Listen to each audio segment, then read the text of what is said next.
When you rent a stranger's house, you agree to believe a story.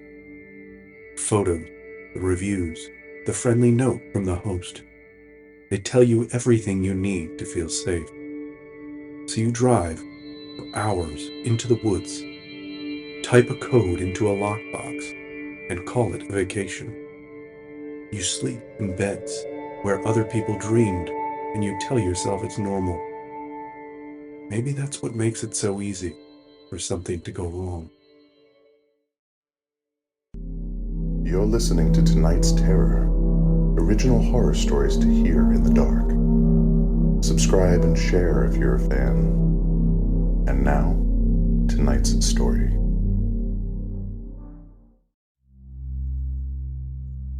It's booked, Maggie called from another room.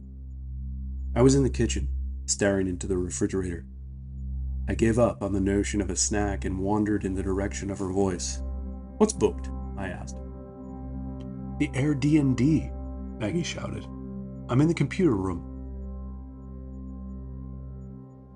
B&B, I replied, sidling up beside her at the built-in desk.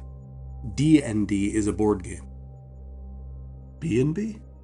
Oh, that makes sense, she said with a sheepish smile. Well, I booked it. The one I showed you. 4 nights next week. We got a better deal, I think, because it's not a weekend. The kids make fun of us for still calling this the computer room. They say that term died in 2005. 2005, Maggie said wistfully. We were just pups. Yeah, I was a pup. Barely 40, I shot back. So you like the place? I hope so, because it's paid for, she said. Before I could answer, the computer blooped. A red circle appeared over a miniature envelope. A message, Maggie exclaimed. I reclined on the futon the room had inherited when futons had been deemed unfashionable for the proper house. It's from the property manager, Hale. He said, check-in is no earlier than 3:30 p.m. I'll meet you. Wow, I said, raising my eyebrows. Quite the bedside manner. I bet he didn't even use any heart emojis. Well, let's hope he doesn't spend any time beside our bed, Maggie joked. How do I make emojis? Driving north through New Hampshire and into Maine was always a highlight this time of year. The highway was flanked by waves of gold, orange, and burnt red, the trees at their peak. But I don't think we could be accused of being leaf peepers. We could see foliage like that right at home in western Massachusetts. We weren't after foliage. We needed distraction, new hobbies, an excuse to get away together. The youngest of our 3 kids, Charlie, had graduated college in August and swiftly moved to the Midwest for a job. The weekend visits were over. The crowded holidays were behind us. Maggie and I felt the empty nest effect almost immediately after Charlie packed the last of his things. The house Maggie had found and booked looked to be a gem. Plenty of outdoor space, privacy, and access to hiking. We'd bought new boots and collapsible hiking poles. Those drew immediate eye rolls from Charlie. The drive into central Maine took 5 hours. The nearest big city was 50 miles away. As we passed through the last proper town, we noted a small grocery store and wine shop we could return to after getting settled. The address the property manager had given us was well off the beaten path, on roads that shifted from pavement to gravel and back again for no discernible reason. Maggie put her hand on my arm as I drove over a particularly choppy patch, murmuring, "Peter," her voice full of angst. I slowed down. "Just excited to get there," I said, grinning. "You think they got foosball?" Maggie rolled her eyes and ignored me as I drummed on the steering wheel. "I think I forgot my phone charger. I'll have to use the one in here," she said. It wasn't difficult to spot the driveway to the property. We'd been careful to arrive a few minutes after 3:30 p.m., per the terse instructions from the property manager. "I think that's him," Maggie said. A man, maybe 50, reclined against a metal gate. He was wearing a brown utility jacket, jeans, and leather work boots. When he noticed the car's turn signal, he heaved himself up and began swinging the gate inward to allow us in. I eased the car onto the shoulder and through the gate. As I lowered the window, he turned to face us slowly, his boots scratching the gravel. Before I could greet him, he spoke. Just one word. Wait. Flat and abrupt. I pulled a face at Maggie and exhaled through my nose. I watched the man in the rearview mirror as he closed the gate behind us. He ambled back to the car and bent at the waist to look in. Afternoon, I said brightly. What a great piece of property. He glanced up and beyond the car to the lawn and the trees. A lot of mowing, he said.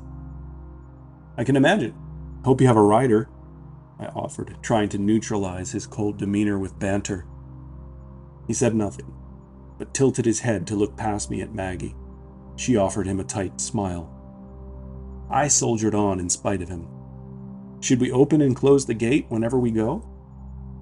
Every time, he said, straightening to signal the end of the conversation. Park it there, he grumbled, gesturing to a gravel pull-off beside the drive. When I'd parked the car, Maggie and I exchanged a nervous smile and stepped out. Unwilling to let the awkward silence dominate our arrival, Maggie introduced herself and me. I'm Cal. House is down the hill there. He pointed down a gentle slope to the A-frame we'd seen on the website. You'll have to hoof it from here. Can't have you driving down over the grass, he instructed. I wouldn't dream of it, I said, the slightest twitch of sarcasm. Maggie, not finding it slight at all, spoke to keep me from carrying on. Are you from the area, Cal? I'm local. I was in Warren for a stretch, but I've been back for a while, he answered. Cal walked ahead of us, evidently unbothered by the sight of two people 15 years his senior hauling suitcases down the hill. Once we'd reached the house, he spoke again. I'll just go over a few things about the house. He opened the front door and stepped in. Inside, I noticed a staircase leading down from the entryway to what must have been a cellar. The stairs looked like a trap door, positioned so close to the entrance that someone could easily walk in and fall straight down. At the bottom, cast in shadow, was a heavy wooden door. Cal followed my gaze. That's the basement. It's locked. Off limits. He stalked deeper into the house without us. I looked at Maggie with wide eyes. Locked and off limits. Any questions? She shushed me and walked through the door Cal had passed through. I found them in the open-plan living and dining area. The room was bordered by huge floor-to-ceiling windows. The view of the woods and the mountains beyond was spectacular, just as the listing had promised. There's a sliding door here to access the deck. That's where the hot tub is, Cal said. After a few more standard check-in items, thermostat, lights, door locks, Cal said, that's about it. Oh, right, fireplace. We've had it decommissioned, so no fires. He must have caught a flicker of disappointment on Maggie's face because he added, keep out of it. With that, he wandered toward the front of the house again. Maggie kept her voice low. That's genuinely a disappointment, Peter. I wanted to do fires every night. Not only is it decommissioned, but he said we had to keep out of it. We're not even allowed to play around in the ash and soot, I joked. Oh well, Maggie sighed. The rest is perfect. Yeah, apart from the hike down from the car, I said. Good training for the real hiking we're going to do, Maggie quipped. We returned to the front door to find Cal waiting on the stoop. Thanks for the tour, Cal, I said politely. It was nice to meet you. I'm sure we'll enjoy the stay. I'll see you, Cal offered, turning to go. Oh, do you live on the property too? Maggie asked. I'll be around whenever I need to, he said, something like defiance in his voice. It was hard to gauge his intent with his back to us. Before either of us could respond, he trudged up the incline toward the cars. Maggie swung the door shut erasing Cal from view. "What the hell was that?" she said, an uncharacteristic edge in her voice. Maggie had bottomless wells of goodwill, but something about our host's relentless, almost aggressive affect had rattled her. "I've got news for you," I said. "That guy's a bona fide weirdo. And I'm not just saying that because he's an ex-con." "He's what?" Maggie almost shrieked. "He told us he was in Warren. That's where the maximum security prison is. He even said, for a stretch. That's prison lingo. Don't you think I'm right?" "Maybe," Maggie said. "And maybe you just watch too much HBO." It was after we had unpacked and started poking around the house, as one does in a rental, that we noticed some things we hadn't seen on the listing. The decorations were severe. There were large, ornate wall hangings made of wood and twine, at least 4 sealed pieces of pottery that looked like urns, and, worst of all, a grotesque mask. The face was sneering and contorted, with long, curved horns sprouting from its forehead. Maggie hated it and asked me to take it off the wall. It wouldn't budge. The sun was starting to set, and Maggie was in the kitchen putting together the meal we'd prepped at home and brought along in a cooler bag. "Put that down," Maggie hissed when she saw me shaking one of the pots beside my ear like a Christmas gift. "You can't hear ash anyway. And if that's what it is, it's a horrible thing to do." "Yes, from the lady who wants to dismantle their wall hangings," I shot back. "When you get past their decorating taste, the place is pretty cozy." "How would you describe it?" Maggie asked. "Somewhere between New England Witch and Dante's Inferno." After we'd done the dishes, Maggie wanted to stargaze on the deck. "Are you sure you don't want to break into the basement or play around in the fireplace?" I asked. "Tempting," she said, gathering a few knit blankets from the couches in the living room. "Did you see the basement door? It looks like they had it imported from a castle in Romania. Come look." We stood at the top of the stairs and looked down. The light from the entryway didn't reach the bottom. It just thinned and vanished halfway down the steps. The door itself was a deep, uneven brown, crossed with black iron bands that caught the light like scars.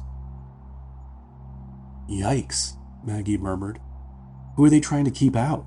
The Huns?" "You mean, who are they trying to keep in?"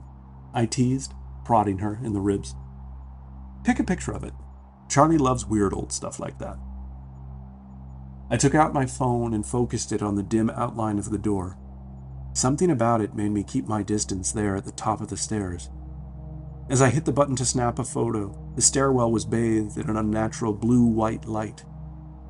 "Your flash is always on," Maggie said. "It's automatic," I protested. "Well, the kids showed me how to turn mine off." "They must love you more than me," I said, sulkily. The deck was a great space. We could use the hot tub, read on the chaise lounges, or stargaze. It was late enough in the season that we didn't need to worry about bugs, but not so cold yet that we would suffer after sunset. We were both exhausted from traveling. We poured 2 glasses of wine and sat beside each other in the Adirondack chairs, our heads tipped back to see the stars. It was so wonderfully quiet.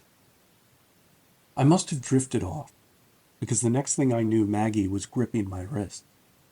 "Peter," she whispered with real urgency in her voice. "What the hell is that?" I opened my eyes and sat up.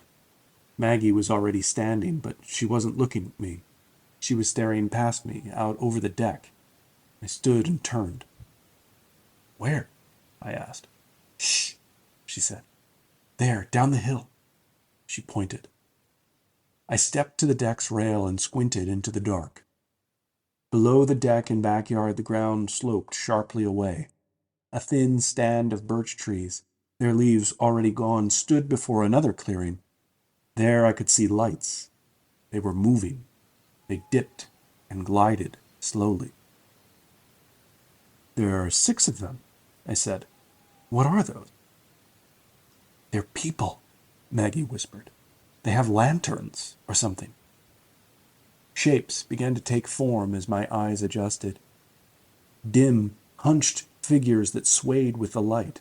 Maggie was right. There were people out there in the dark.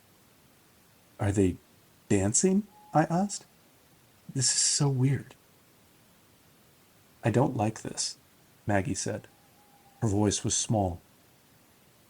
It's okay, I said. There's another house right over there. I saw it when we walked down from the car. I'm sure it's rented out this week, too. That doesn't make this any less weird, Peter. That's true. Well, what do you think they're doing? A creepy frat rush week thing? Low-budget student film? Maggie didn't answer. I heard the sliding door open behind me. Then her voice from behind me in the dark. Come inside and lock it behind you. We both woke in the morning refreshed and determined. Today we were hikers. We had a mission, however modest, to redefine the next phase of life as something other than parenthood. For more than 2 decades, Meg, Matthew, and Charlie had filled every room of our heads. 20 years. I loved the firmness of that number. It was a career, not a sentence. There had been days, even years, when I believed our little unit would stay sealed forever. The 5 of us, orbiting the same kitchen table. But the kids had moved outward, as they should. They still belonged to us in some ways, but more and more they belonged to the world. We had to follow their lead. Maggie and I had to become something new. I was making coffee in the kitchen when Maggie wandered out to join me. It was already a tremendous day. The sun shone in through the windows, bathing the house in light. The Mr. Coffee grumbled softly on the counter. Did you run a pot of plain water through before making that coffee? Maggie asked. I did not. Why would I do that? Meg told me you have to, just in case the last guest peed in the coffee maker. Peed? I asked. Why would someone pee in a coffee maker? That bathroom is alarmingly close. That's what Meg said. She's rented a bunch of Airbnbs, Maggie said. I nodded, considering this wisdom. How much pee did our daughter drink before learning this lesson? Maggie didn't answer. Instead, she opened the reservoir on the coffee maker and inhaled theatrically. Your analysis?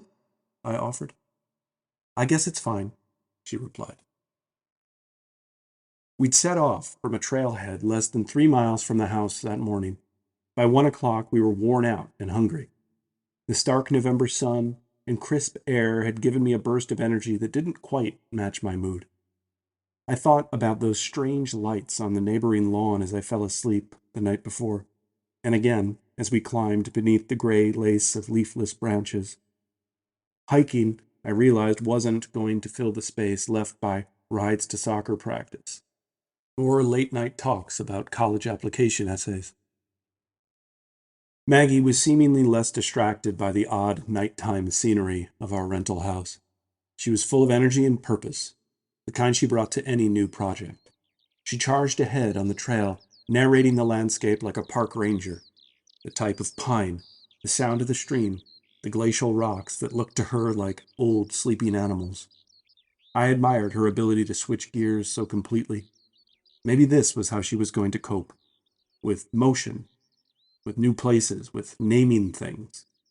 I, on the other hand, kept glancing at the tree line, half expecting to see one of those wandering lantern lights, even in the broad daylight. When we returned to the house, and I closed the gate behind our car, the sun was already sinking behind the trees. Maggie and I noticed Cal's truck parked in the gravel beyond the gate and exchanged puzzled looks. Is he doing landscape stuff? Maggie asked. He seemed pretty protective of the grass. I shrugged. We picked our way down the slope with cautious, measured steps. I kept my gaze fixed on the property beyond the birch trees. No cars, no lights in sight. Looks like our neighbors checked out, I said to Maggie. She lifted her gaze from the precarious decline at her feet to the house beyond the trees. If we see Cal, I want to ask about that house. Whatever that was last night was weird. Maybe the asshat lives there, I offered, opening the front door. Cal stood, staring, inches from me, just inside the threshold. Cal, I started. What's going on? What are you doing in here? He looked down at my feet and then up again, as if deciding whether he could take me in a fight. The thermostat should be working now, he said abruptly. Right. Were they not before? I said slowly. Is there something you need? An impatient edge crept into my voice. I could already feel Maggie's restraining hand on my arm. You heard me say the basement was off limits, he said flatly. Is that a question? I said without thinking. Maggie's hand moved swiftly to the middle of my chest and pressed against me. Yes, we're happy up here. Thanks for the reminder, she said brightly. Cal, by the way, what's up with the folks renting the next house over?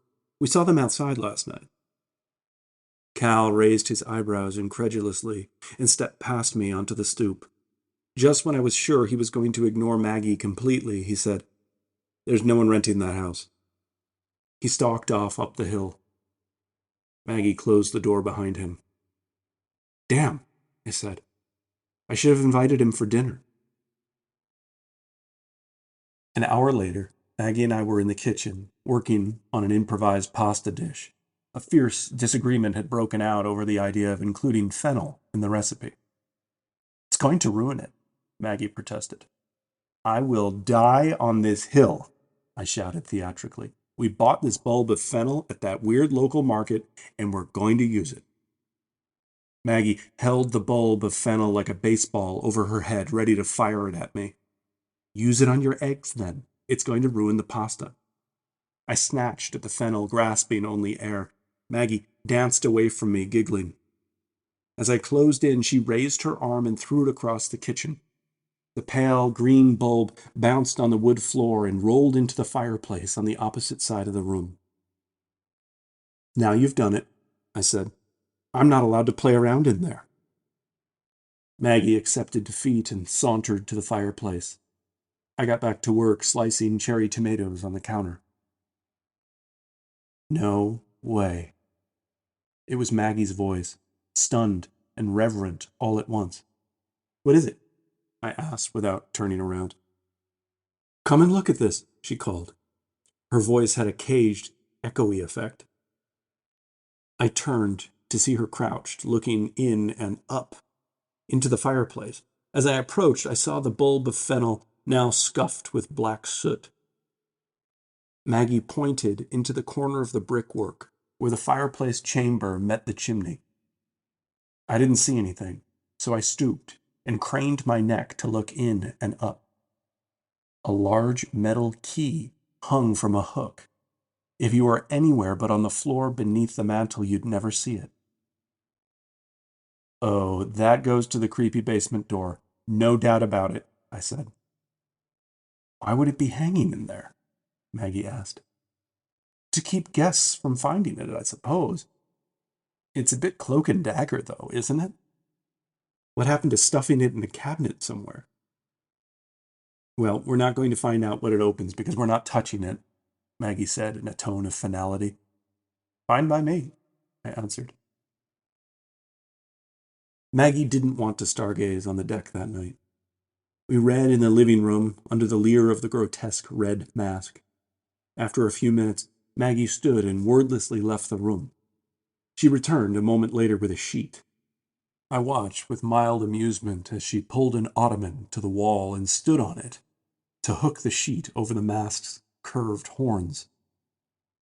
She hopped down gingerly and gave me a satisfied nod, which I returned. It was full dark outside by then.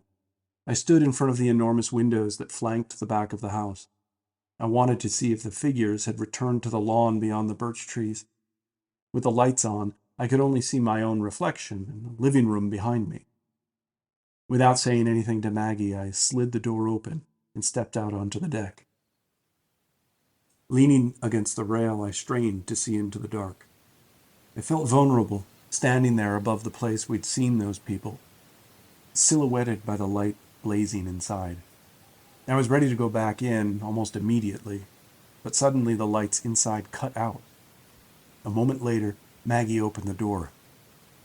"Are they back?" she whispered. "I can't tell yet. My eyes will adjust in a minute, now that you turned out the lights." It didn't take a minute. They were back. There was enough moonlight to see that now. More of them this time. Or perhaps the same 6 we'd seen the other night. But there were other figures too. Smaller and without robes. "Are those children?" I asked Maggie, unease rising in my voice. "No, they can't be. It's after 11 at night," she murmured. But then they moved. The 6 larger figures dressed in the same dark robes we'd seen the other night parted and stood in 2 lines of 3. The little ones, they were children, crouched or kneeling, stood and processed between the lines. I counted 8 of them. They were wearing white pants and loose-fitting white shirts that shone eerily in the moonlight. They walked, holding hands, tentative, careful not to stumble in the dark. The group passed between the looming, robed figures and down the slope into the woods. As soon as they'd broken through the tree line, they vanished from view. Maggie and I watched, perplexed and unnerved. The robes waited until the last child had slipped into the trees before following. In seconds, the lawn was empty, and we both stared at the space in the trees that had swallowed them up. "Should we call the cops?" Maggie asked. "What do we tell them? The neighbors are weird?" "I don't know. Those were kids, though." "Yeah, I'm still holding out hope that it's an independent film or some kind of performance art." Maggie pressed her head against my shoulder, shivering. "I didn't see any cameras, and I didn't see an audience." "Are we the audience?" I asked, pulling her against me. "Not funny, Peter," she said. But I wasn't sure I'd been joking. Hours later, I woke to Maggie shaking my shoulder and saying my name. There was panic in her voice. "Peter, wake up!" I started with a grunt and asked her what was happening. "There's someone in the house," she whispered. "What? Where?" "I went downstairs for a drink. When I was in the hall by the stairs, I heard it. It was in the basement." "What did you hear? What time is it?" 5 a.m. It was a few thumps. I guess it could have been something falling over, but why would something fall over down there? Why aren't you freaking out?" "Sorry, I didn't hear it. You did." "Do you want to call the cops, or do you want me to go down and listen?" Maggie hesitated. I could see her jaw clenched in frustration. "Fine, go down and listen. But I'm coming," she concluded. "Get a knife from the kitchen as soon as we get down there." 15 minutes passed before I spoke. Maggie and I were at the top of the basement stairs, exchanging strained glances. The massive basement door stood in deep shadow below us. Outside, the sky was beginning to tinge with early morning gray. "I haven't heard a thing," I said at last. "I heard it," Maggie shot back. "I know, I believe you, but I think it's time to put the knife away and make some coffee." We stood in the kitchen, sipping coffee and talking over a plan for the day. I was waiting for Maggie to say she wanted to leave. Between the theatrics on the lawn next door and the noises in the basement, I wouldn't have blamed her. But she didn't. Part of me wished she had. In the end, I think both of us were afraid that if we'd packed up and left, we'd get home and realize that we had talked ourselves out of the first adventurous thing we'd done since the kids left home. "Do you think it's him?" Maggie asked suddenly. "You mean Cal? In the basement?" She nodded gravely. "Yikes. He's a weirdo." I guess it's possible he's messing around down there, I said. Messing around or spying on us, she said as she pulled on her boots. I'm going to walk around the house, see if there's another entrance to the basement. I shrugged. Okay, I'm going to stay here and do the wordle. I got it in 3, she said over her shoulder as she walked out the front door. I sat on the couch and puzzled over the word game for a few minutes. A loud thump echoed from the basement below me. I sprang to my feet, but then froze to listen. Not hearing anything else, I let out a breath and decided it was probably Maggie, trying a door or a window outside. But then I saw her. She wasn't anywhere near the house. She'd wandered to the little cluster of birches at the edge of the lawn. I surmised she wanted to investigate the scene of last night's performance. Screw this, I said aloud. I knelt and reached into the fireplace. Then I pounded down the steps to the basement with purpose. Part of me was trying to maintain a confidence I scarcely possessed. Part of me wanted anyone who might be down there to know I was coming. The big brass key slipped into the lock easily. I expected to have to wrestle it open. It looked 100 years old. The door latch snapped loudly when I depressed it, and I had to push with my shoulder to get it moving. Once it began to swing, it opened easily. I found the basement silent and dim, but not dark. There must have been windows along some of the exterior walls because gloomy gray daylight filled the space. I wandered farther in, between shelves that formed a little corridor. The shelves were filled with boxes, many labeled with dates. I saw some as old as 1910. Beyond the shelves was a large open space. 4 narrow windows, high up in the foundation, let in a dull wash of light. That was when I began to focus on the contents of the room. There were masks, but not like the one upstairs. That one could be passed off as folk art. These were formed from twisted twigs, tree bark, branches. The faces were hideous. They sneered and gaped at me. I couldn't understand how primitive materials like those could form such human, wretched expressions. They hung from pegs driven into the stone foundation. I counted 6 of them. It was clear enough that I was alone down there, but I wanted to get out just the same. I backed toward the shelves without taking my eyes off the snarling masks. I hated looking at them. They felt so wrong here. Out of time. Pagan. As I turned to leave, I couldn't help but tip open the lid of a white cardboard box labeled 1938. It was filled with black and white photos. I pulled a stack from the top. The scenes in the photos were eerily similar to the moonlight show we'd seen outside the night before. People in robes, posed or standing in a formation, as if in a choreographed dance. One photo showed a mask I recognized from the wall behind me. It was mounted to a tree. At the base of the trunk, a woman knelt in a white dress. Her arms were splayed as if to embrace something or someone.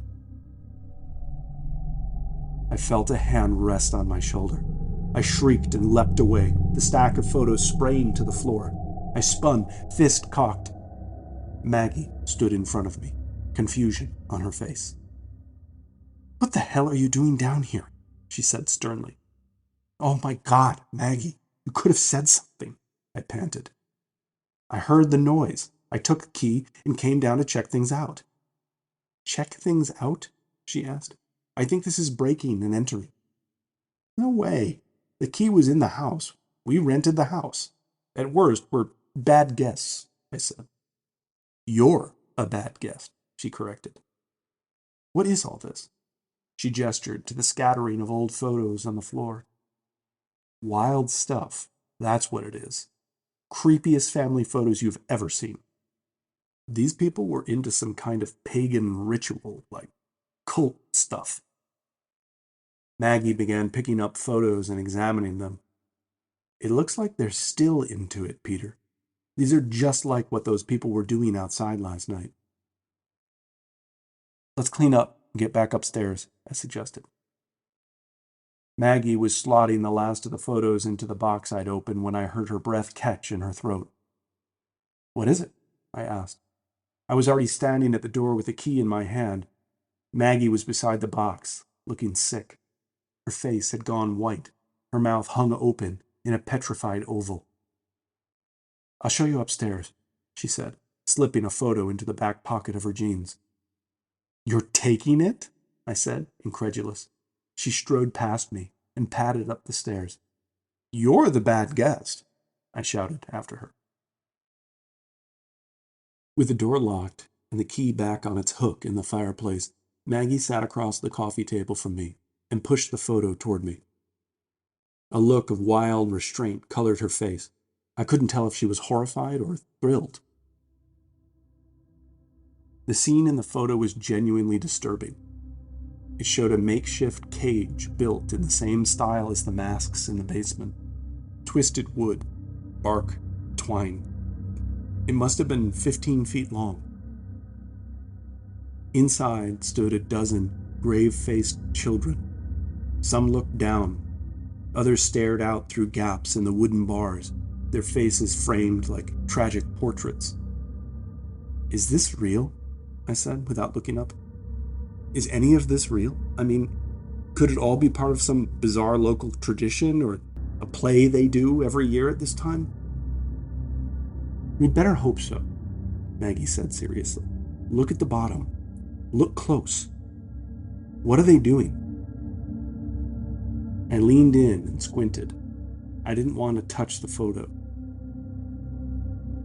There were little teepees of kindling built along the base of the cage where it met the earth. I let out a short laugh. No, this is not real. I'm actually relieved. No way this happened here. No way, right? Maggie said. The tension in her voice was beginning to ease. Right. This is upstate Maine, not a Dark Ages village in Eastern Europe. We both exhaled and broke into laughter. I only wish we could ask Cale about it.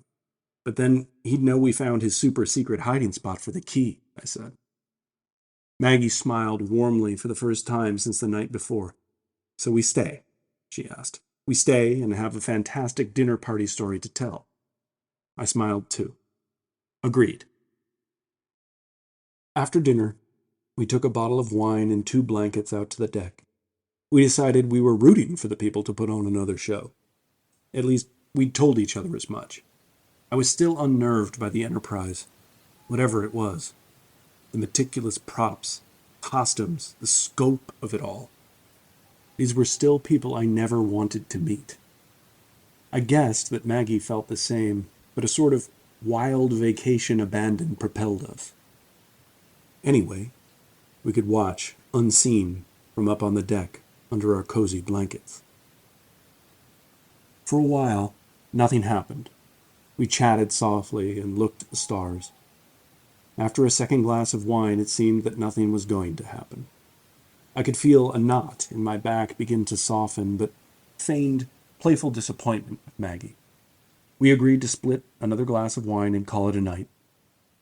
Then they appeared. In their usual place, down the slope beyond the birch trees, 6 robed figures. 4 of them carried something low and circular. They placed it on the grass and stepped back. Another pulled something from the folds of their robe and reached into the circle. Flames leapt up, and the figure snatched their arm away. They're doing a campfire, Maggie said softly. We could see them clearly now. The robes were a deep green color. No faces were visible under the heavy green hoods. Nearly all of them had their backs to us. We could bring marshmallows over and introduce ourselves, I whispered. I'm getting a picture of this, Maggie said mischievously. Let me have your phone. Mine's charging in the car. I lay my phone on her thigh in the dark. She stood and shuffled to the deck railing. I don't know if you're going to get a decent picture from here, Plus, it's dark, I whispered. Shh, let me try, she said. I heard the camera app's shutter sound effect. For an instant, blue-white light lit the lawn and trees. Shit, the flash, Maggie hissed. 6 robed figures turned in unison. Maggie began stumbling back from the railing. I heard myself mutter something like, "Oh, no, Maggie." In what felt like minutes, but must have been a few seconds, they began moving toward us. They covered ground quickly. They marched toward the house without hesitation. They moved as if they shared one mind, brushing past bushes, branches, and rocks with terrible swiftness. "Get inside," I said. We fumbled for an instant with the door handle, and then we were inside, checking and rechecking the lock. "The front door," Maggie shouted, but I was already moving. "Call the police," I yelled, pacing back down the hall from the front door. "I don't care if they're just messing around. We're calling." Maggie didn't answer. "Maggie!" I shouted again. When I walked into the living room, she stood, frozen beside the couch. A man in a robe stood motionless on the deck. "Maggie, where's my phone?" I pleaded. She lifted her arm and pointed. "It's on the deck. I dropped it. I'm sorry." The man on the deck had been joined by another dark figure. If they spoke, we couldn't hear. I moved around the couch and stood near the window beside the fireplace. "What do you want?" I shouted with false bravado. They didn't respond. They didn't even seem to hear. I watched, horrified, as they stepped to one of the heavy wooden lounge chairs and took positions at either end. Somehow, I knew exactly what they were about to do. Without thinking, I thrust my hand into the fireplace and seized the key. Maggie watched me do it. I pressed it into her palm. "Go!" I shouted. As we ran toward the front of the house, I could already hear fists and boots pounding on the front door. When I saw Maggie reach the basement stairs, I looked back. 2 green-robed figures were swinging the lounger back, and then forward, toward the window. I didn't stay to watch, but I heard the crash. It roared through the house like a wave. Maggie was already at the basement door, sliding the key into the lock. As I bounded down after her, I saw myself. A rat scurrying into a trap. The fool in a scary movie. And yet, I knew I had to go. The door thudded shut, and Maggie deftly locked it before pocketing the key. I was struck by how collected she seemed. We stood shoulder to shoulder, staring at the door, listening. For a long moment, the only sounds were our breathing and the hammer of my heartbeat in my ears. Then, footsteps. They weren't in a hurry. They knew the pursuit was paused. Somehow, that felt worse. They crossed the house from the rear above us and stopped near the front. A thin crack beneath the basement door allowed sound to travel from the stairs. The front door opened. Someone was coming down the steps, still devoid of urgency. The footsteps stopped as whoever it was reached the landing. We stared at the dark wood planks, banded in iron, waiting for the inevitable assault on the door. Nothing happened. Then, a soft voice, unaggressive, almost cooing, bled under the door. "We need you to come out." Maggie and I looked at one another and said nothing, each of us trying to arrest and quiet our breathing, as if they didn't already know we were here, listening, terrified. The voice, a man's, spoke again. "We know what you saw. The children are safe. They've ascended."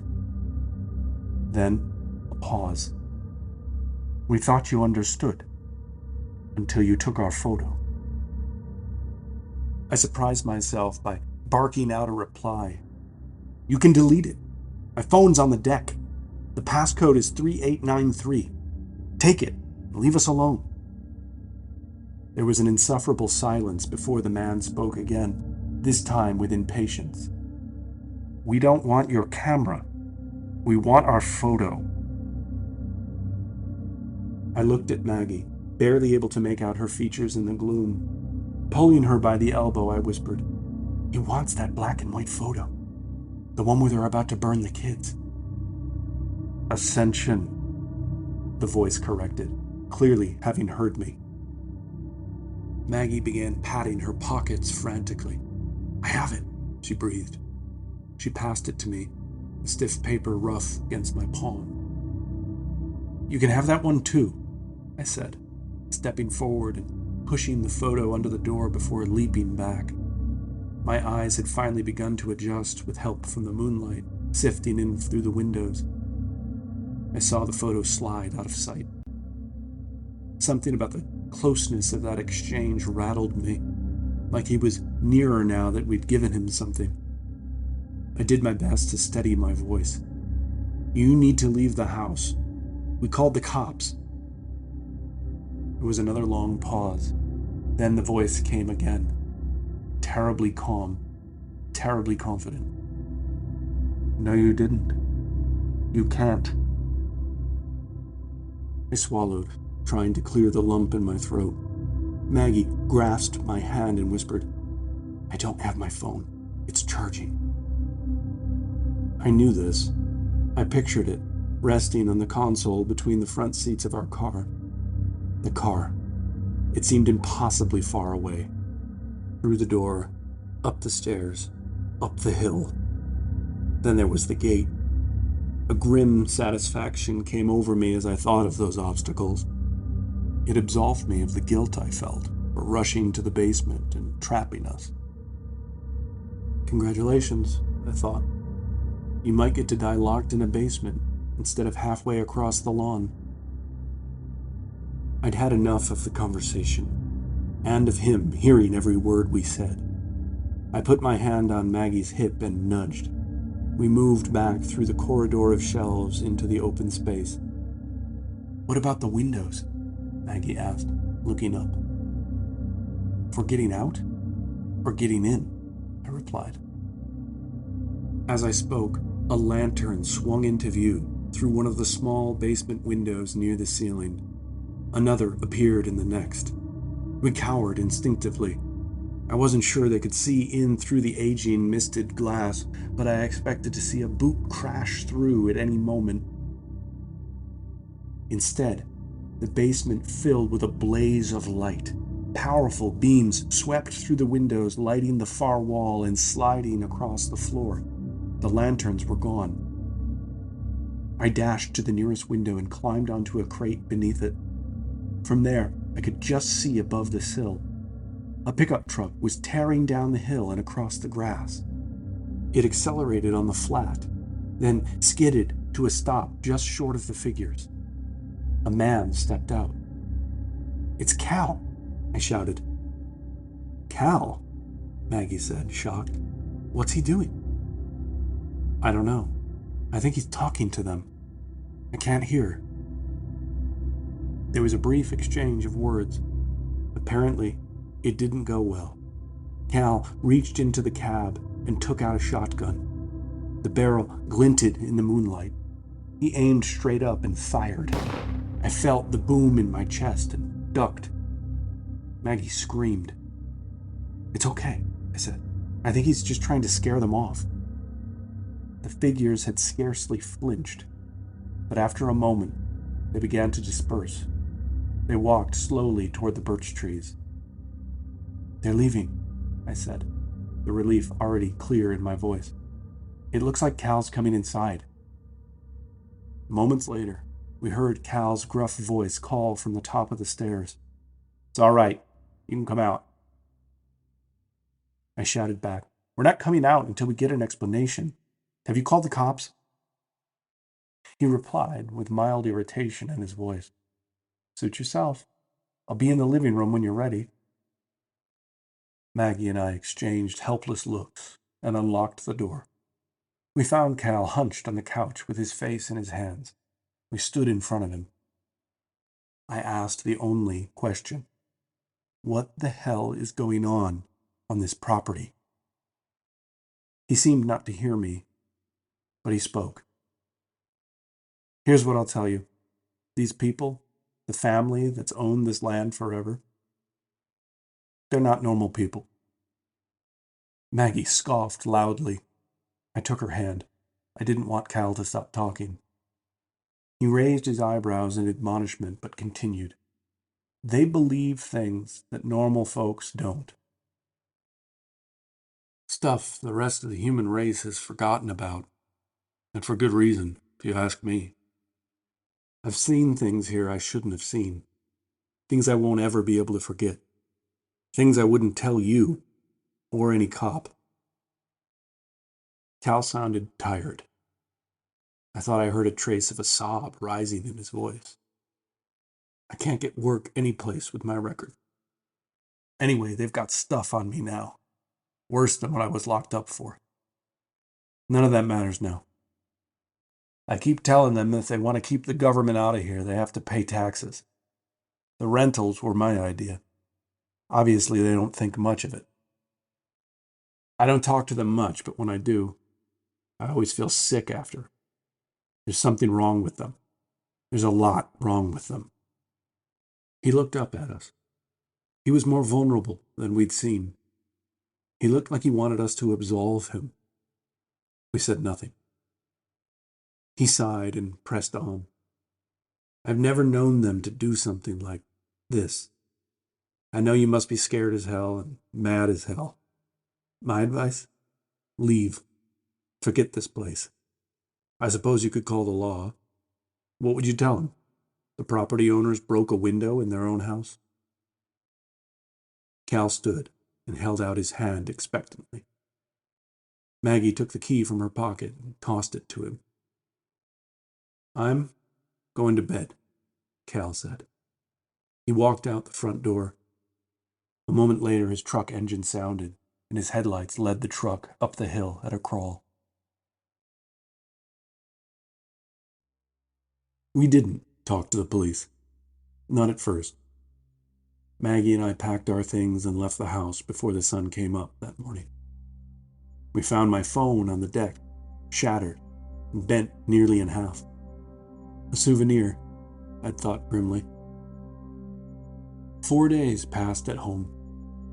We ate, talked, and slept almost normally. We'd each taken turns with nightmares. Maggie had spoken to a therapist and scheduled an appointment for the following Tuesday. She'd been urging me to do the same.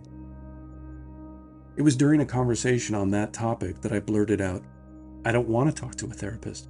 I want to call the police. The doorbell rang. Maggie pulled the kitchen window shade aside. A Maine State Police cruiser sat in the driveway. You have to be joking, Maggie murmured as we both started for the front door. Good afternoon, folks. The state trooper was tall and broad-shouldered. He smiled faintly when we greeted him and invited him inside. We sat at the kitchen table across from him. Maggie set down a cup of coffee and he nodded before beginning. Last week, you were guests at a rental property in Maine. He delivered it as a fact. Perhaps a tactic he learned to shorten interviews like these. The caretaker, a man named Calvin Brooks, has gone missing. The circumstances have been deemed suspicious. Maggie and I remained placid. I watched as the trooper seemed to note that we weren't surprised by this news. You were the last people to book one of the houses on the property he manages. I'll just get to the point, because I have a long drive ahead of me. Folks, did anything out of the ordinary happen during your visit?